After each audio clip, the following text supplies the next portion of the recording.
ধুম সিনেমার সেই বাঙালি অভিনেত্রী রিমি এখন সম্পূর্ণ বদলে গেছেন। কোথায় তিনি, কি করছেন, জেনে নিন আজকের এই ভিডিও থেকে।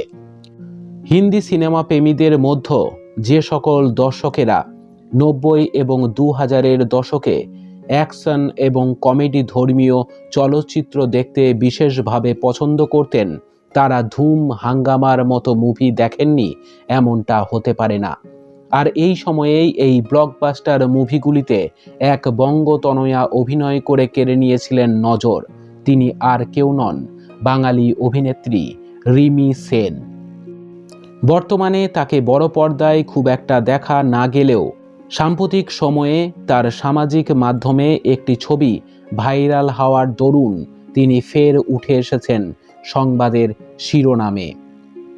1981 সালে 21শে সেপ্টেম্বর কলকাতায় জন্মগ্রহণকারী এই বাঙালি কন্যা বাংলা মুভি দামুর মাধ্যমে নিজের ফিল্মি কেরিয়ারে হাতেখড়ি দিলেও স্নাতক হওয়ার পরবর্তী সময়ে তিনি মডেলিংয়ের উদ্দেশ্যে চলে আসেন মুম্বাইয়ে।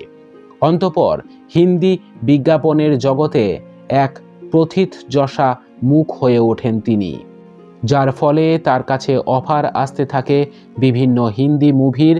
আর তার মধ্যেই হাঙ্গামা মুভি বক্স অফিসে প্রমাণিত হয় সুপারহিট হিসাবে। এরপরে পেছন ফিরে তাকাতে হয়নি তাকে। সালমান, অক্ষয় কুমার প্রভৃতি অভিনেতাদের সাথে ধুম, গরম মশলা, ফির হেরাফেরি, গোলমাল, দিওয়ানে হুয়ে পাগল প্রভৃতি নানান মুভিতে একসঙ্গে কাজ করেন তিনি। তবে শেষবারের মতো তাকে দেখা গিয়েছিল জনপ্রিয় রিয়েলিটি শো বিগ বসের মঞ্চে। বড় পর্দায় তাকে আর অ্যাপিয়ারেন্স করতে না দেখা গেলেও পরবর্তীতে তিনি ছবি পরিচালনার কাজে যোগ দেন। 2015 সালে রিমি সেন পরিচালিত ছবি বুধিয়া সিং সর্বশ্রেষ্ঠ শিশু চলচ্চিত্রের অ্যাওয়ার্ড পায়।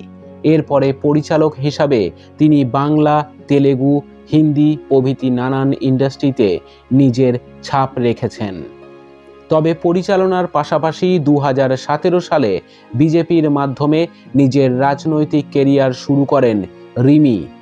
বছর কয়েক আগে সংবাদ মাধ্যমকে দেওয়া এক সাক্ষাৎকারে অভিনেত্রী জানান, তিনি সিনেমা করতে করতে বিরক্ত হয়ে গিয়েছেন, আর সেই কারণেই তিনি পরিচালনার কাজকেই ফোকাস হিসাবে বেছে নিয়েছেন।